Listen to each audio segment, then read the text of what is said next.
भी जरा से रकम हासिल होगी। अब रिश्वत तो नहीं ले सकता, रिटायर हो गया। मैं भी नहीं। घरेलू मामलात में इत्तेहाद से काम लें। घरेलू मामलात ला इलाज, इत्तेहाद वाहिद इलाज। किसी नए रिश्तेदार की वजह से जान जा सकती, नया रिश्तेदार यानी कि फराज, उसी की वजह से मेरी जान जा सकती है। ये शादी रुकवानी पड़ेगी। सुरैया, सुरैया, सुरैया, ये शादी नहीं हो सकती। हाँ ठीक कह रहे हैं आप, ये शादी अगर हुई तो बहुत नुकसान हो जाएगा। शुक्र है सुरैया, तुम्हें मेरी अहमियत का अंदाजा हुआ। आपकी अहमियत का? कैसे? बेगम, मैंने सितारों का हाल पढ़ा है, बहुत बुरा हाल। हाय, ये तो मुझे वीना मलिक की तस्वीर देख करके मालूम हो गया था कि सितारों का हाल बहुत वाहियात है। वीना मलिक कहाँ से आ गई है? मैं तो अपने सितारों की बात कर रहा हूँ। अच्छा, आपके अपने सितारे भी हैं और हम खामखा यहाँ जमीन पर रह रहे हैं। तो मैं इस अखबार में अपने सितारों की बात कर रहा हूँ। इसमें मेरे बारे में लिखा है कि मेरे सितारों के हाल बहुत बुरे हैं। लिखा है कि अगर फराज की शादी फरिया से हुई तो मेरी जान चली जाएगी। आपको क्या जरूरत पड़ी अखबार वालों को अपने घर के मामलात बताएं? ओ, मैंने नहीं बताया, सितारों के हाल में लिखा है। तमाम जेवरात बैंक के लॉकर में और बैंक की आज छुट्टी है। यह तो कहीं भी नहीं लिखा हुआ। ये मैं आपको बता रही हूँ। अब बताइए, ऐसी बेटी की शादी का क्या फायदा जिसमें माँ ने जेवर ना पहना हो? इधर मेरी जान पे बनी हुई है, तुम्हें जेवर की पड़ी हुई है। सुरैया, बीवी का जेवर जो होता है वो उसका अपना शौहर होता है। फिर तो जेवर के मामले में मेरी किस्मत बहुत खराब है। एक बात कान खोल के सुनो, अगर फरिया की शादी फराज से हुई तो वो तो बीवी बन जाएगी, तुम बेवा हो जाओगी। बेफिक्र रहें, अल्लाह ने मुझे दो दो खुशियाँ एक साथ कभी ना दी। लगता है कि इस सिलसिले में फरिया से बात करनी पड़ेगी। अरे नहीं नहीं, अगर उससे जेवर मांग ली तो वो क्या पहनेगी? मैं उससे शादी को रुकवाने की बात कर रहा हूँ। मैं ये शादी हर हाल में रुकवाऊंगा, चाहे इसके लिए अपनी बेटी से अपने जान की भीख मांगनी पड़ जाए। हाँ, पुलिस वालों की भी जिंदगी कभी नहीं बदलती। रिटायर होने के बाद भी मांगने की आदत नहीं जाती। मुझे समझ नहीं आ रही कि अंकल आशिम मुझे घर दामाद बना के 24 घंटे का खतरा क्यों मोल ले रहे हैं? क्योंकि बात लोगों को वैसे ही शौक होता है कि अपने आप को हर वक्त किसी न किसी खतरे में ना मुबतला रखें। यार सच्ची बात बताऊं, मुझे तो ये भी पता कि घर दामाद करता क्या है। वो जो घर की बहुएं करती हैं। क्या? सब्र। तुम्हें अपने सास और ससुर के जुल्म के आगे सब्र करना है। बेगैरत आदमी है। मैं घर दामाद नहीं बन रहा, इसलिए मैं बेगैरत आदमी। भाई मैं भी तो खुशी से घर दामाद नहीं बन रहा, कुर्बानी दे रहा हूं मैं। प्यार अंधा होता है।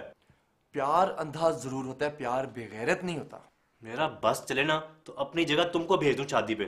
पता नहीं डीआईजी साहब को तुम्हारे में क्या नजर आता है। Sir thank you very much, लेकिन मुझे कोई शौक नहीं है फराज की शादी में फरजाना बनने का।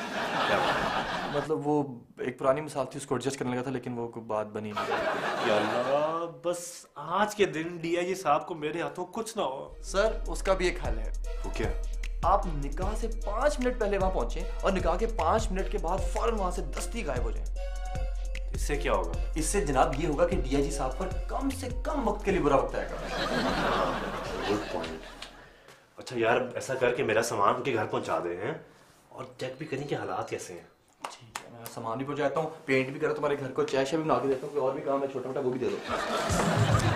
बेटी, मैंने जिंदगी में तुझसे कुछ नहीं मांगा। कैसी बात कर रहे हैं अब्बा?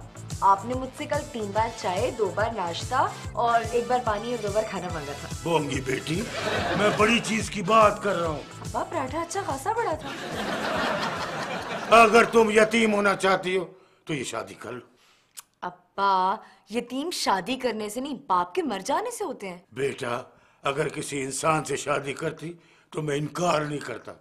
तू तो ड्रोन से शादी कर रही है जो मुसलसल मुझ पे हमला कर रहा है। अब्बा मैं तो समझी थी आपने फराज को माफ कर दिए।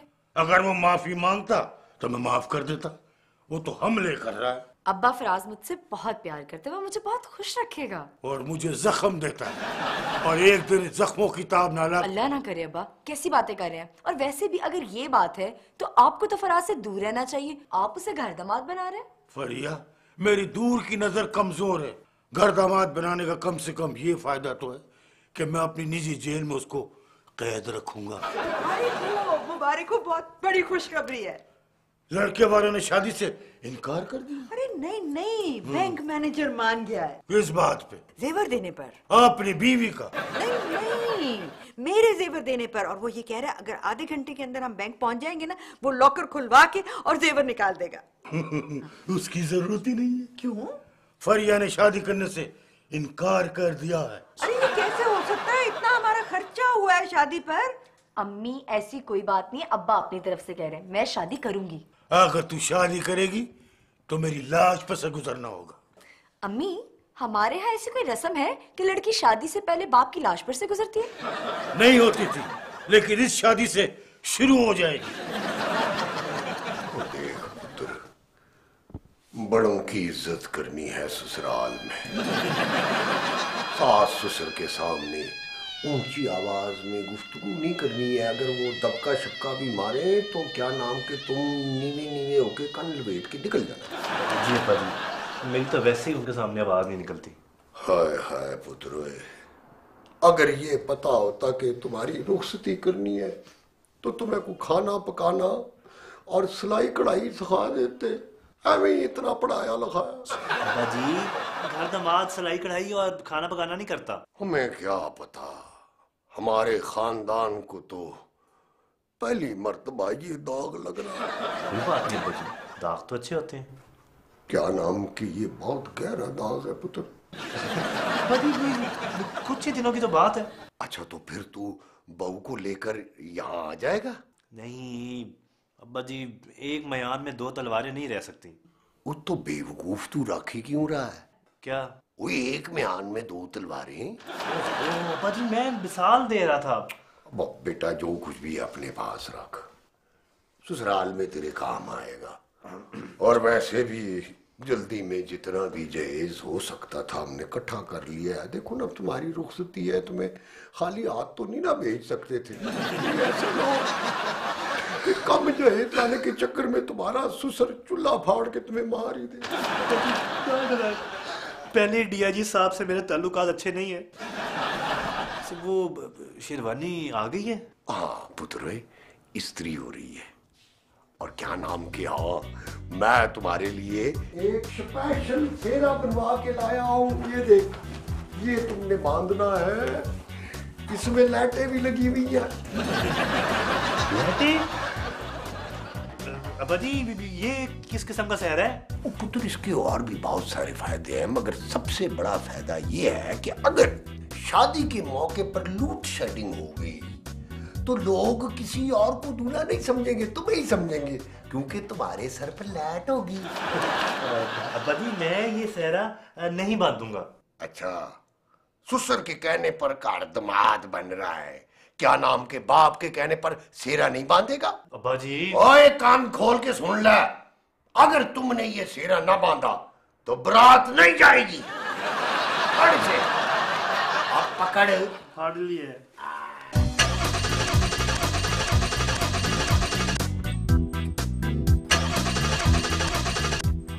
जल्दी करें ना, इससे पहले कि बंद हो जाए।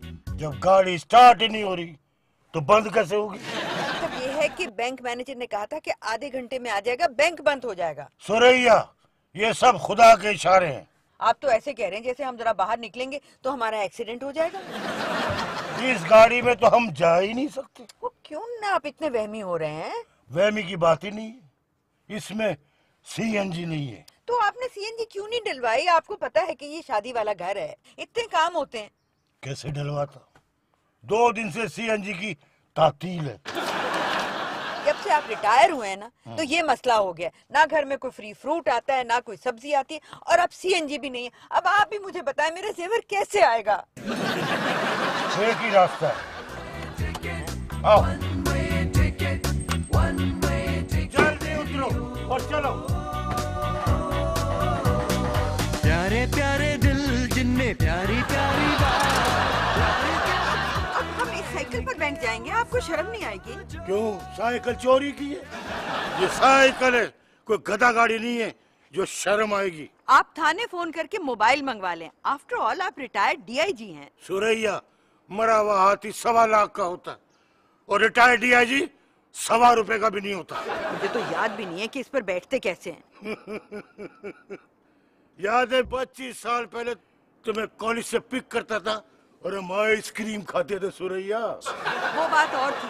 25 साल पहले मैं आपके प्यार में अंधी हो चुकी थी। अच्छा, तो अभी तुम मुझसे नफरत करती हो। अब हकीकत का चश्मा लग गया। चलो फिर है ना?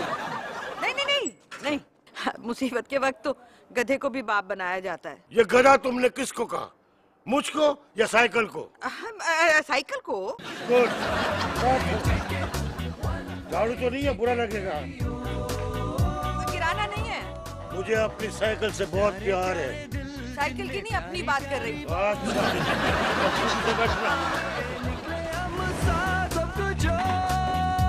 बेगम, बेगम मुझे सेव करो।